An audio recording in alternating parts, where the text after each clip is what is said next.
Hey, welcome to the Sunday preview for this fourth Sunday in Lent. So we're past the halfway mark in Lent. And we've got this great reading from the Gospel of Luke, the prodigal son. Tax collectors and sinners were all drawing near to listen to Jesus, but Pharisees and scribes began to complain, saying, "This man welcomes sinners and eats with them." So Jesus addressed a parable. A man had two sons, and the younger son said to the father, "Father, give me the share of your estate that should come to me." So the father divided the property between them. After a few days, the younger son collected all his belongings and set off to a distant country, where he squandered his inheritance on a life of dissipation. When he had freely spent everything, a severe famine struck that country, and he found himself in dire need. So he hired himself out to one of the local citizens, who sent him on his farm to tend the swine. And he longed to eat the fill of the pods on which the swine fed, but nobody gave him any. Coming to his senses, he thought, "How many of my father's hired workers have more than enough to eat? But here am I, dying from hunger. I shall get up and go to my father and say, 'Father, I have sinned against heaven and against you. I no longer deserve to be called your son. Treat me as you would one of your hired workers.' So he got up and went off to his father. While he was still a long way off, the father caught sight of him and was filled with compassion. He ran to his son and embraced him and kissed him. And the son said, 'Father, I've sinned against heaven and against you. I no longer deserve to be called your son.' But the father ordered the servants, 'Quickly, bring the finest robe and put it on him.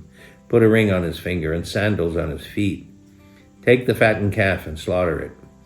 Let us celebrate with a feast, because this son of mine was dead and has come to life again.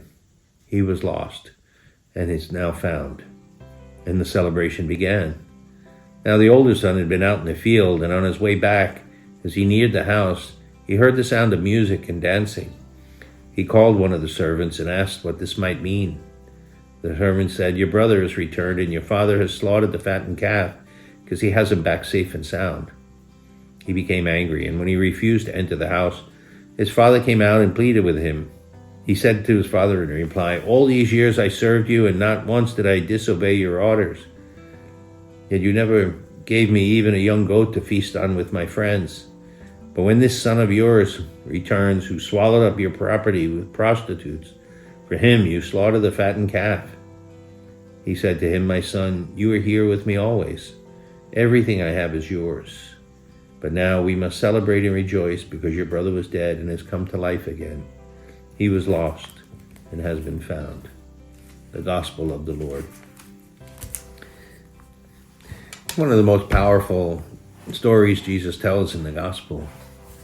And I think we all understand that unconditional love of the Father, that even when we sin and we're far from Him, He waits for us to return, and He wants to celebrate. Even though the son coming back wasn't perfect, he was more desperate and ashamed rather than really loving his father and fully recognizing the gravity of what he had done.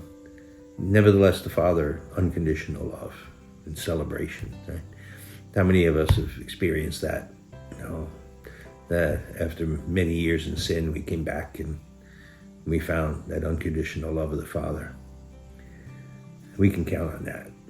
And this is a good time, this Lenten season, to approach your friends and family members who've been away from God and invite them back. They'll only find love and forgiveness in the sacrament of confession.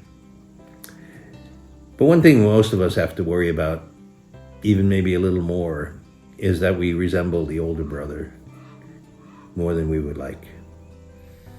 We're a little bit envious that God is so good and loving and forgiving. And we're harder on our brother than God is. And that's what we have to check as well. Even those of us been in the church for a long time and we're trying to be faithful. Maybe sometimes we miss the most important thing: to be magnanimous, to be unconditional in our love, to forgive the way God forgives.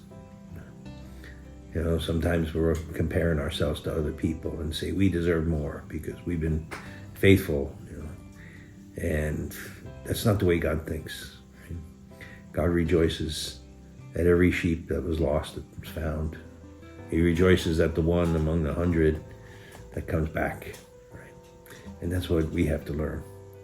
So if we've been faithful a long time, let's not get tired. Let's not get jealous. Let's not get petty or small-minded. Let's rejoice at everyone who returns to God.